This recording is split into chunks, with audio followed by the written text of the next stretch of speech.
What if the roots of religion are not merely philosophical but botanical? What if the earliest encounters with divinity emerge through direct communion with the living chemistry of the earth? Across multiple millennia and across diverse geographic regions, human societies have engaged certain plants and naturally occurring substances, not merely as means of escaping ordinary perception, but as instruments for entering what was understood as a more fundamental layer of reality, one populated by divinities, ancestral intelligences, and spirit presences. From the arid regions of North Africa to the rainforests of the Amazon basin, from the ritual fire context of ancient Indo-Iranian Zoroastrian and Vedic Hindu spiritual systems, to the initiatory temple mysteries of the Greek world, from contemporary indigenous traditions to the scientific revolution of the last several centuries, psychoactive plants and visionary preparations have repeatedly functioned as technologies of revelation, healing, and initiation. In both ancient religious systems and contemporary clinical research contexts, these psychedelic sacraments are increasingly recognized as capable of occasioning profound shifts in consciousness. Long before the emergence of the term psychedelic in the 20th century, many cultures regarded specific botanical preparations as sacral mediators between human and divine realms.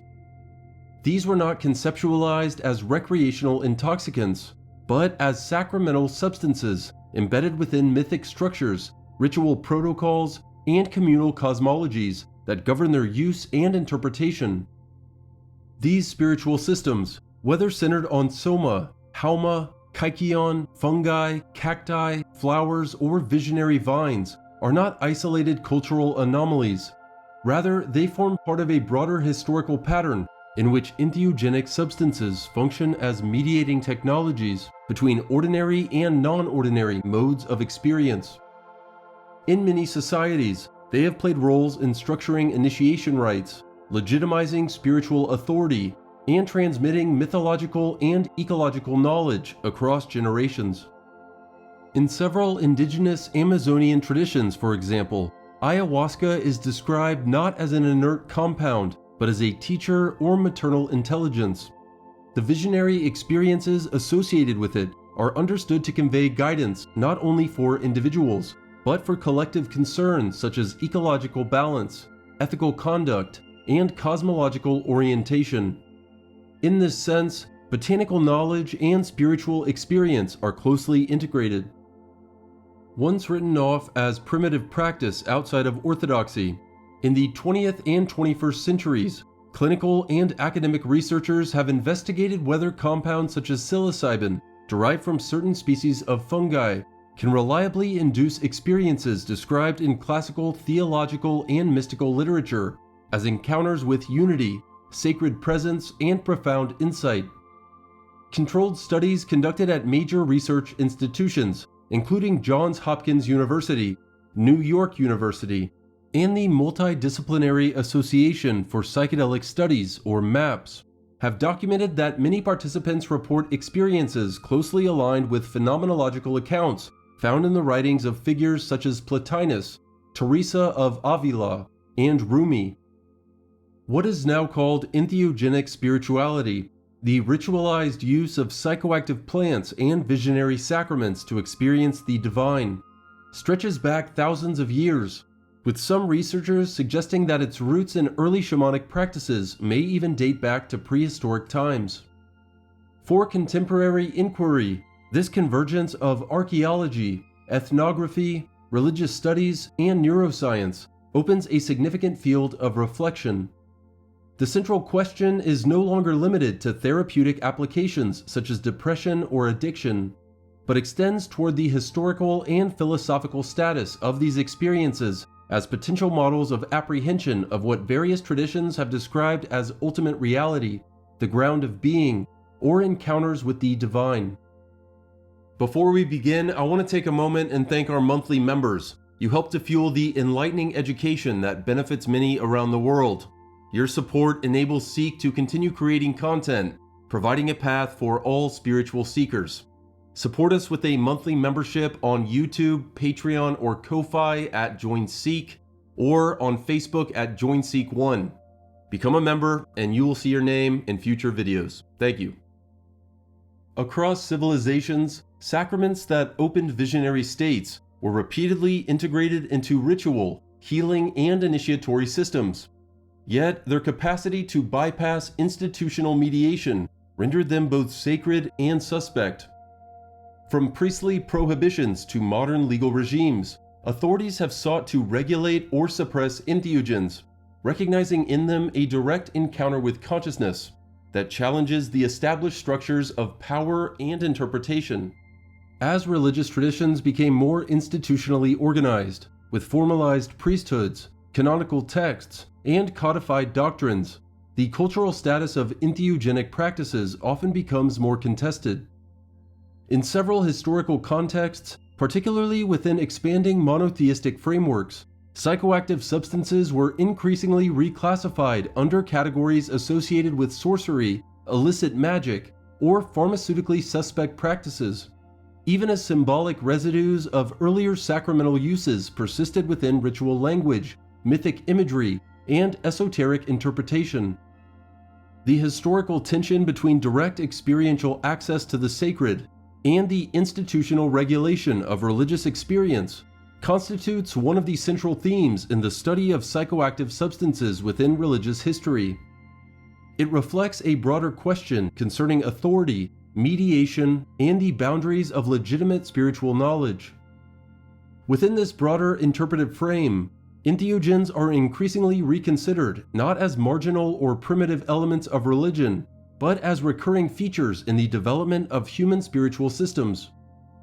This re-evaluation challenges strict separations between Orthodox, Indigenous, and esoteric forms of religiosity, suggesting instead a more continuous and interwoven history of visionary practice. From the perspective of later esoteric and contemplative traditions, these early sacramental uses of psychoactive plants may be viewed as antecedents to symbolic technologies such as alchemical elixirs, visionary potions, ritual wines, Eucharistic food and drink, as well as structured techniques for inducing altered states without external substances. Within the Vedic and later Hindu continuum, early ritual ingestion of soma, referenced in the Rig Veda and discussed by figures such as R. Gordon Wasson, gradually yields to the interior disciplines of yoga and Vedanta, where the sacrificial fire is transposed into the subtle body, and the visionary ascent becomes a controlled inward realization of consciousness. In the Greek world, the sacramental kykeon of the Eleusinian mysteries, associated with initiatory figures like Demeter and Persephone, is later philosophically internalized by traditions such as Neoplatonism through thinkers like Plotinus, where direct visionary encounter is reframed as contemplative ascent of the intellect toward the One. This historical shift from external to internal, from literal sacrament to metaphorical, is also seen in the move from Weidon or external alchemy to Nadon or internal alchemy within Taoism. Weidon, practiced from 206 BCE to 907 CE, involves creating physical longevity elixirs using minerals like cinnabar. Nadon replaces these external substances with the practitioner's own body as alchemical crucible, refining internal energies, framed as Jing or essence, Qi or energy, and Shin or spirit, to achieve immortality and unity with the Tao, or underlying ground of being.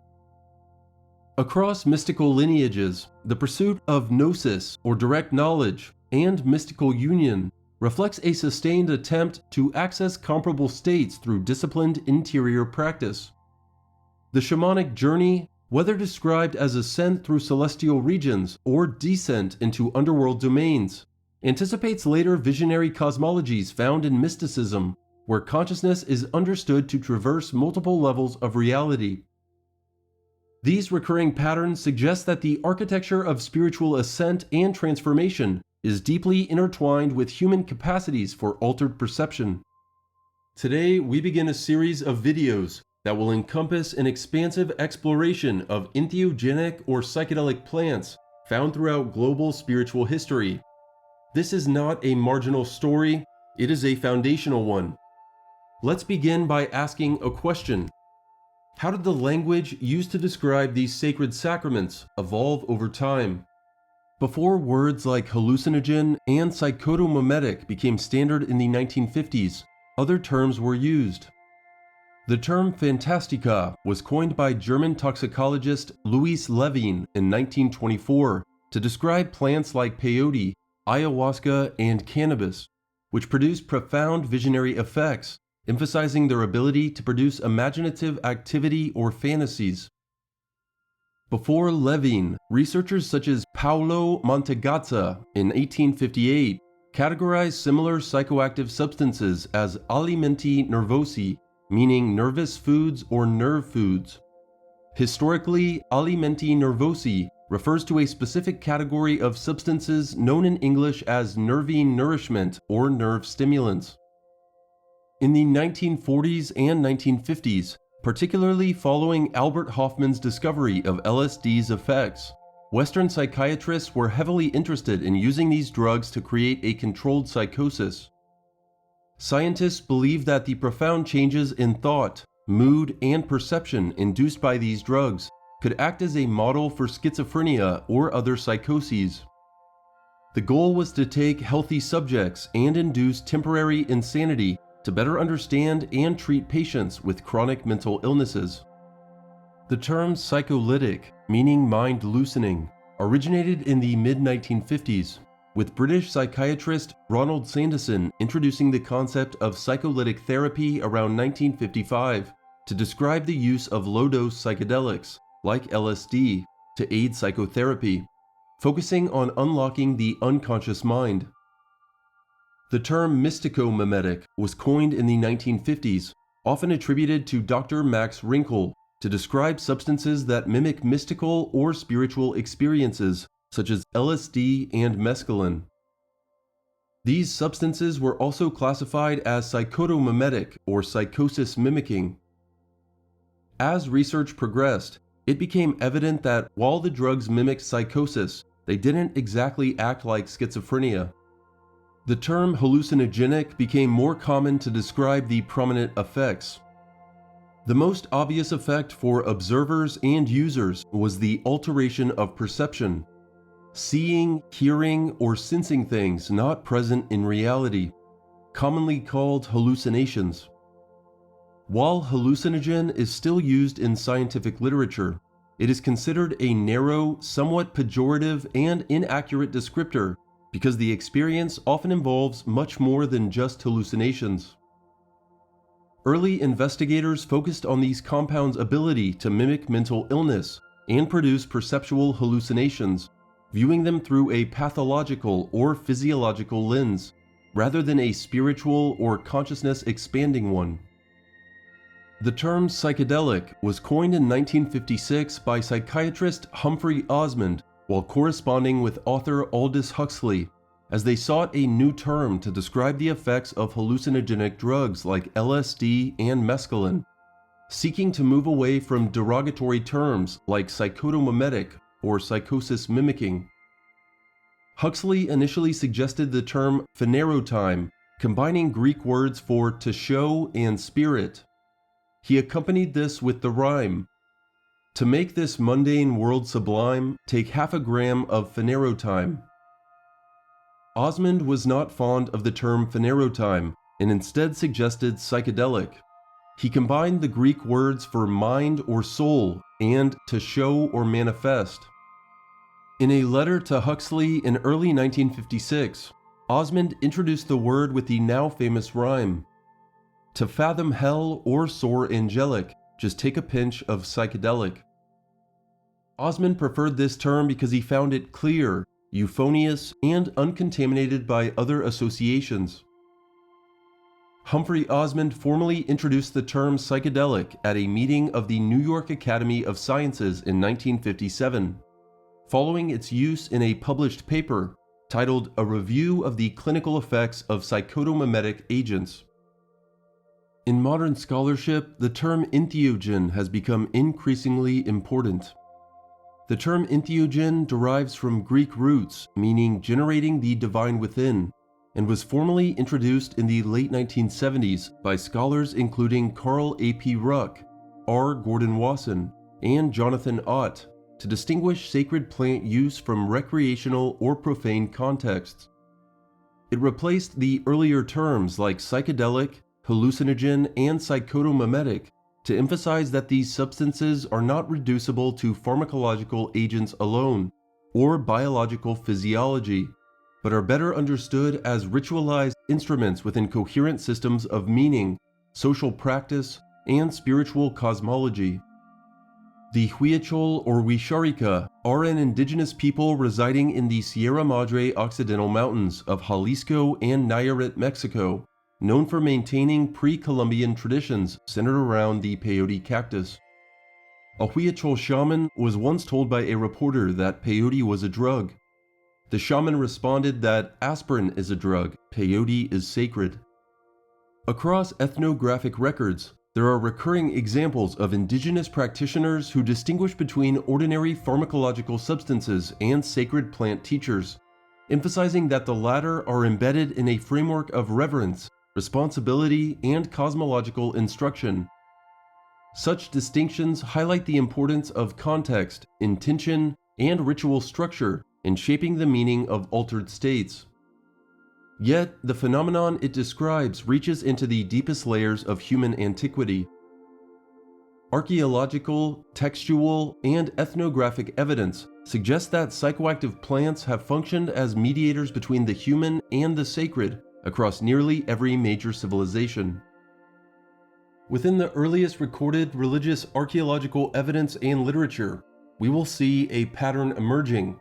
The sacred was not only contemplated, it was embodied, ingested, and experienced in all civilizations, from ancient societies to modern circles.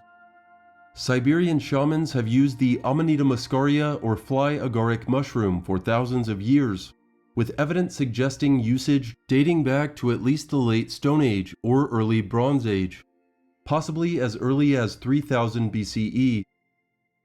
Primarily utilized by indigenous peoples like the Koryak, Evenki, Chukchi, and Khanty in Siberia and the Kamchatka Peninsula, the mushroom served as a crucial tool for entering trance states, divination, healing, and communicating with spirits. This iconic red and white mushroom has been associated with shamanic practices in Eurasia, including the Uralic, Slavic, Norse, and Indo-Iranian cultures, where it was utilized in sacred seasonal ceremonies. Some scholars have drawn connections between Amanita muscaria and various mythological motifs, including the world tree and the flight of the shaman, suggesting that entheogenic experience may have contributed to the formation of symbolic cosmologies. Moving towards North Africa, the earliest definitive physical evidence of psychedelics in ancient Egypt comes from a 2200-year-old 2nd century BCE ceramic mug, shaped like the god Bes, analyzed in a 2024 study. Researchers found a cocktail of ingredients including blue water lily, Syrian rue, and a plant of the Cleome genus, mixed with alcohol and human fluids for ritualistic use. Acacia and mandrake, both plants containing entheogenic properties, were significant plants in ancient Egypt, represented in hieroglyphs and art for their symbolic and medicinal value. Acacia, often called Shant or Sant, represented life, death, and rebirth, associated with gods like Osiris. Mandrake was associated with love, fertility, and the afterlife. At the earliest textual level, one encounters the mysterious soma of the Hindu Vedic corpus. In the Rig Veda, soma is simultaneously a plant, a ritual extract, and a deity, praised in ecstatic hymns as a source of immortality and divine illumination. The text declares that soma makes poets of us all, suggesting not merely intoxication, but an elevation of cognition and perception. The precise botanical identity of soma remains debated, with candidates including Amanita muscaria, ephedra, Peganum harmala, and Psilocybe cubensis, yet its ritual centrality is unquestioned. Soma was pressed, filtered, and consumed in elaborate sacrificial ceremonies, linking priestly ritual with altered states of consciousness. Parallel to soma is the Iranian haoma, described in the Zoroastrian Avesta, particularly the yasna ceremony, sharing linguistic and ritual similarities that indicate a common Indo-Iranian origin. Here again, the plant is both substance and sacrament, associated with vitality, righteousness, and cosmic order. The priestly preparation of haoma reveals continuity in the idea that divine knowledge is mediated through ingestion. Within Asian traditions, cannabis has a long history of ritual use in Chinese and Indian contexts, associated with Shiva and consumed as bong during festivals such as Maha Shivaratri. The plant is regarded not merely as intoxicant, but as a means of aligning consciousness with ascetic and contemplative states. Similarly, in Taoist alchemical traditions, various elixirs and herbal preparations were used in the pursuit of longevity and transcendence, blending pharmacology with metaphysical aspiration.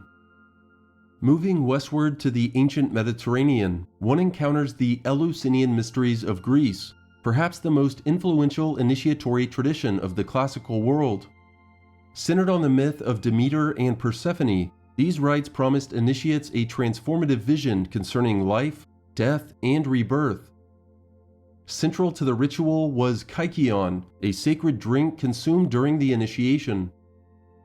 Scholars such as R. Gordon Wasson and Carl A. P. Ruck have proposed that the kykeon may have contained ergotized barley, a source of lysergic compounds related to LSD, which could account for the profound visionary experiences described by initiates. The testimony of ancient participants, including Plato and Cicero, consistently emphasizes that the mysteries were not merely symbolic, but experiential. Cicero wrote that through these rites, humanity learned not only how to live, but how to die with hope. Such statements suggest that the ritual induced a state of consciousness so convincing that it reshaped existential understanding. Onward in Greece, the Dionysian rites featured psychoactive substances used in ancient mystery cult rituals to induce divine ecstasy, or entheos meaning God within, primarily centered on the god Dionysus. The primary sacrament was wine, often mixed with herbs and additives, which scholar Carl A. P. Ruck calls trema. But earlier, wilder rites utilized substances such as ivy, opium, and Amanita muscaria mushrooms to break inhibitions and achieve spiritual ecstasy. What becomes evident is that entheogens are rarely used in isolation. They are embedded in ritual, myth, and moral systems, forming a complete spiritual technology. Across the Americas, Andean San Pedro rites, widespread use of entheogenic plants such as datura, salvia, virola, brugmansia, hurema, and simora structured divination, healing, warfare, and spirit communication across cultures. In Mesoamerica, the use of entheogens appears with remarkable clarity. Mayan mushroom stones are ancient Mesoamerican artifacts dating from roughly 3000 BCE to 200 CE, featuring carved mushroom-shaped caps, often with human or animal figures. Discovered in Guatemala and southern Mexico, these stones are believed to represent a long-standing shamanic ritual cult, revolving around the consumption of psychoactive psilocybin mushrooms to communicate with the spirit world. 500 years after the Mayans, the Aztecs referred to psilocybin mushrooms as teonanacatl, often translated to mean flesh of the gods. Spanish chroniclers such as Bernardino de Sahagún documented their use in ritual feasts, where participants experienced visions, emotional catharsis, and encounters with divine beings. The 16th century Aztec statue of Xochipilli, or Prince of Flowers, is considered a masterpiece depicting religious ecstasy. covered in carved, identifiable entheogenic plants used in sacred rituals, such as psilocybin mushrooms, morning glory seeds called ololiuqui, and others. The figure represents a state of flowery dream, likely induced by sacred plants to communicate with deities. Despite colonial suppression, these practices persisted in indigenous communities, later re-emerging in the 20th century through figures such as Maria Sabina, whose veladas introduced Western researchers to the Mazatec mushroom tradition. Likely evolving from earlier Mayan and Aztec mushroom rites, Mazatec mushroom use is a centuries-old tradition in Oaxaca, Mexico, centered on what they call little ones that sprout, or holy children, for healing, divination, and spiritual communion during nocturnal veladas, a word meaning sacred vigils. These sacred psilocybe mushrooms, viewed as conscious entities rather than just substances, were used secretly for centuries following Spanish suppression, before being introduced to the West in 1957 by R. Gordon Wasson and traditional healer Maria Sabina. Equally significant is the use of peyote among Native American tribes, particularly within the Native American Church, the Huichol or Wixárika, and the Tarahumara.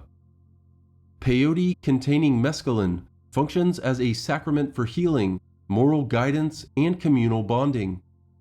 Its ritual use integrates prayer, song, and ethical teaching, demonstrating that entheogens operate within structured ceremonial frameworks rather than isolated consumption. In the Amazon basin, the brew known as ayahuasca exemplifies this integration. Prepared from Banisteriopsis caapi and Psychotria viridis, ayahuasca combines monoamine oxidase inhibitors, called MAOIs, with dimethyltryptamine, called DMT, creating a potent visionary experience.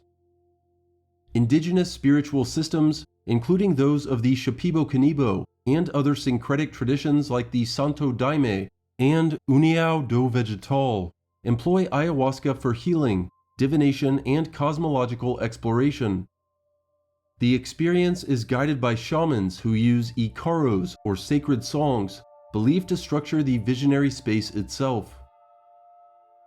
The visionary content often includes encounters with serpents, geometric patterns called kene, and entities, motifs that recur across cultures and may point to underlying structures of human cognition. In Africa, the Bwiti spiritual system of Gabon centers on the use of iboga, derived from Tabernanthi iboga. Initiates consume large amounts in rites of passage, encountering ancestral visions and undergoing psychological purification. Iboga is both sacrament and teacher, its effects lasting for days and requiring careful ritual supervision. The Bwiti framework integrates music, dance, and symbolic death and rebirth, aligning with broader initiatory patterns found worldwide. Across these examples, a continuity appears. Different plants, different cultures, yet similar aims: healing, transformation, knowledge, and contact with what is perceived as ultimate reality. Within the Abrahamic traditions, the evidence is more obscured yet not absent. The Hebrew Bible contains references to substances such as kane basum, which some scholars have identified with cannabis, used in ritual anointing oils described in Exodus. The anointing oil applied to priests and sacred objects, as well as temple incenses, may have induced altered states associated with prophetic experience. The biblical manna may have also been a psychoactive substance, potentially containing ergot, a fungus with LSD-like properties, or psilocybin, used by early Israelites to induce spiritual visions. In early Christianity, the Eucharist represents a sacramental ingestion, though its entheogenic dimension remains debated. Some researchers, such as Jerry and Julie Brown, in their work The Psychedelic Gospels, have proposed that early Christian rites may have included psychoactive substances, later suppressed or symbolized as institutional orthodoxy developed. While such claims remain controversial, they reflect a broader pattern in which direct experience is gradually replaced by doctrine and ritual formalization. In Islamic mysticism, particularly within certain Sufi traditions, there are historical references to substances like wine used to facilitate ecstatic states, though these are often described metaphorically or carefully veiled. From the 16th century onward, Paracelsian medicine, shaped by Paracelsus, reconceived the body as an alchemical nexus of substances and vital forces, incorporating psychoactive plants such as mandrake and henbane, while European encounters with tobacco, cacao, coffee, and coca normalized the principle that chemical agents modulate consciousness across medical and social domains. Early modern natural philosophers such as Giambattista della Porta, Johann Heinrich Cohausen, and William Bartram explored visionary plants without clear distinctions between medicine and poison, a boundary later formalized during Enlightenment science as disciplines like pharmacology and psychiatry emerged. In the 19th century, literary figures including Thomas de Quincey and Charles Baudelaire publicized the perceptual and psychological effects of opium and hashish, while ethnobotanists such as Richard Spruce and Mordecai Cubitt Cook systematized global knowledge of psychoactive flora, culminating in works like The Seven Sisters of Sleep that frame these substances within cross-cultural traditions. In the 20th and 21st centuries, later occultists including Aleister Crowley explicitly incorporated substances like hashish, opium, mescaline, and peyote into ritual and mystical experimentation, bridging earlier alchemical paradigms with modern explorations of consciousness. More speculative interpretations, such as those proposed by author P.D. Newman in his books Alchemically Stoned and Angels in Vermilion, suggest entheogenic dimensions within Masonic and Hermetic symbolism. What emerges from this survey is not a single spiritual system, but a vast network of practices united by a common principle: transformation of consciousness as a path to knowledge. As history progresses, the role of entheogens becomes increasingly obscured, often due to social, political, and religious pressures. The rise of centralized religious institutions frequently led to the suppression of practices that emphasized direct experience over mediated authority. Yet, the knowledge persisted, preserved in esoteric currents, folk traditions, and marginalized communities. In the modern era, figures such as Albert Hofmann, who synthesized LSD, and R. Gordon Wasson, who reintroduced psilocybin mushrooms to Western awareness, catalyzed a renewed interest in entheogens. Their work bridged ancient traditions and contemporary science, revealing that these substances could be studied within frameworks of psychology, neuroscience, and anthropology. Aldous Huxley was a pioneering 20th century intellectual who advocated for the mindful and guided use of entheogens, specifically mescaline and LSD, to expand human consciousness, explore mysticism, and improve well-being. Huxley's 1954 book, The Doors of Perception, detailed his 1953 mescaline experience, arguing that these substances remove the cerebral reducing valve to reveal a deeper, often divine reality, which was closely followed by the sequel, Heaven and Hell. The 1960s transformed psychedelics from laboratory compounds into catalysts of mass spiritual experimentation. Figures such as Timothy Leary, Richard Alpert or Ram Dass, and Ralph Metzner interpreted LSD and psilocybin through frameworks like the Tibetan Book of the Dead. Studies including the Concord Prison Experiment, the Harvard Psilocybin Project, and the Good Friday Experiment established an empirical basis for entheogenic psychology and its capacity to induce mystical states. This movement expanded through figures such as Owsley Stanley, Ken Kesey, and Humphrey Osmond, embedding psychedelics within countercultural ritual, literature like One Flew Over the Cuckoo's Nest, and philosophical reinterpretations informed by Vedanta, Zen, and thinkers like Alan Watts and D.T. Suzuki. Communities such as the Millbrook Estate and Esalen Institute functioned as experimental centers of modern mysticism. Between 1965 and 1969, entheogenic concepts permeated culture through works like Dune, events such as the Human Being and Woodstock Music and Art Fair, ethnobotanical research by Richard Evans Schultes, and publications including Soma, the Divine Mushroom of Immortality by R. Gordon Wasson, and The Teachings of Don Juan by Carlos Castaneda, while music from artists such as Jimi Hendrix and the Grateful Dead translated altered states into popular form. By the decade's end, amid influences from occult traditions, global spirituality, and counterculture experimentation, psychedelics emerged as both instruments of mystical insight and sources of social tension, shaping enduring frameworks of ego dissolution, sacramental drug use, and the synthesis of global religious vocabularies within modern consciousness studies and the New Age movement. Following the 1960s, the 1970s revealed both the extraordinary and perilous dimensions of entheogenic culture.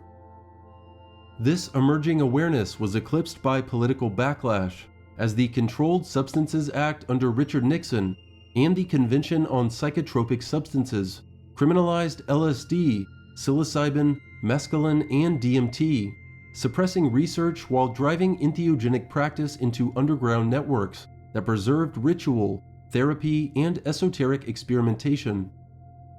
Within this concealed environment, cultural and intellectual figures such as Hunter S. Thompson, John C. Lilly, and Alejandro Jodorowsky explored altered states through literature, science, and film, while artists like Ernst Fuchs and Mati Klarwein rendered visionary symbolism, and scholars including Richard Evans Schultes and Albert Hofmann established a rigorous ethnobotanical canon through works such as The Botany and Chemistry of Hallucinogens and Plants of the Gods. Simultaneously, figures like Stanislav Grof, Robert Anton Wilson, Philip K. Dick, and Michael Harner advanced psychological, literary, and shamanic frameworks, while the term entheogen, coined by Jonathan Ott and Carl A.P. Ruck with R. Gordon Wasson, redefined these substances as vehicles of spiritual realization. Amid Prohibition, research by Alexander Shulgin on MDMA and the persistence of psychedelic practice within communes, occult orders, and underground therapy reframed entheogens as symbols of resistance and initiatory knowledge, preserving their role within esoteric, anthropological, and consciousness-based traditions despite institutional suppression. The late 20th and early 21st centuries inaugurated a psychedelic renaissance, as institutions such as the Multidisciplinary Association for Psychedelic Studies and research centers at Johns Hopkins University, Imperial College London, and New York University re-established clinical studies on psilocybin, LSD, MDMA, ibogaine, and ayahuasca, with researchers like Roland Griffiths, Robin Carhart Harris, and Charles Grobe demonstrating that mystical type experiences, quantified through tools such as the Mystical Experience Questionnaire, rooted in William James and Walter Terence Stace, correlate with therapeutic outcomes and existential meaning. Legal and intellectual developments paralleled this revival. Employment Division v. Smith restricted peyote protections before the American Indian Religious Freedom Act amendments restored them, while thinkers such as Stanislav Grof, Terence McKenna, and Jonathan Ott synthesized transpersonal psychology and ethnobotany in works like The Holotropic Mind, Food of the Gods, and Pharmacotheon, framing entheogens as central to consciousness, ritual, and evolution. Simultaneously, Alexander Shulgin's books, Phenethylamines I Have Known and Loved and Tryptamines I Have Known and Loved, known as PCOL and TCOL, expanded psychopharmacology, while Timothy Leary explored cybernetic consciousness. Alex Gray established the Chapel of Sacred Mirrors, and works such as Dark City, The Cosmic Serpent by Jeremy Narby, and Ayahuasca, Human Consciousness, and the Spirits of Nature by Ralph Metzner integrated entheogenic insight into art, science, and cosmology. By the close of the century, ayahuasca and iboga entered Western medical discourse as ethnopharmacological systems, uniting neuroscience, anthropology, and spiritual care, while concepts such as ego dissolution and transcendence were reframed through constructs like the default mode network, marking a convergence of empirical science and metaphysical inquiry in the modern study of consciousness. Today, that renaissance continues, with institutions investigating the use of psilocybin, MDMA, iboga, and other compounds for conditions such as depression, PTSD, and addiction. This resurgence reflects a gradual reintegration of entheogens into legitimate discourse. From an esoteric perspective, entheogens can be understood as catalysts that reveal underlying structures of consciousness. They do not create the divine, but disclose it. In this sense, they align with initiatory traditions that seek direct knowledge, or gnosis, rather than belief alone. The parallel between entheogenic experience and mystical states described in texts across traditions suggests that these substances may function as keys to perennial aspects of human awareness. This brings us to a critical question. Are entheogens the origin of spiritual experience, or one of many pathways into a reality that transcends all methods? The answer may not lie in exclusivity, but in integration. Entheogens represent one modality within a broader spectrum that includes meditation, ritual, devotion, and philosophical inquiry. Their historical presence indicates that humanity has long sought to explore consciousness through every available means. The continuity of motifs, death and rebirth, ascent and descent, union and dissolution, suggests that these experiences tap into fundamental patterns. Whether approached through plants, practices, or pure contemplation, the goal remains consistent: to encounter the nature of reality directly. In our next video, join us as we turn our attention to the earliest depths of human prehistory, examining how entheogens may have functioned within Paleolithic and proto-shamanic contexts, where the earliest expressions of symbolic thought, ritual behavior, and visionary experience begin to emerge. To understand psychoactive substances within spiritual history, it is necessary to begin not with modern laboratory contexts, but with the earliest available evidence of ritual plant use embedded within mythological and archaeological records. These early traces form a continuous, though often obscured current, running beneath many of the world's major religious and philosophical traditions. Join us next time as we move onward in our expansive exploration of entheogenic or psychedelic plants found throughout global spiritual history. We will start at the very beginning, with the origins of entheogenic ritual practice, found in the earliest traces of archaeology and history. Where will this journey take us after the primitive, Paleolithic, primordial, proto-shamanism chapter of our entheogenic exploration? Like and subscribe to find out. Thank you for watching. Find more at joinseek.org.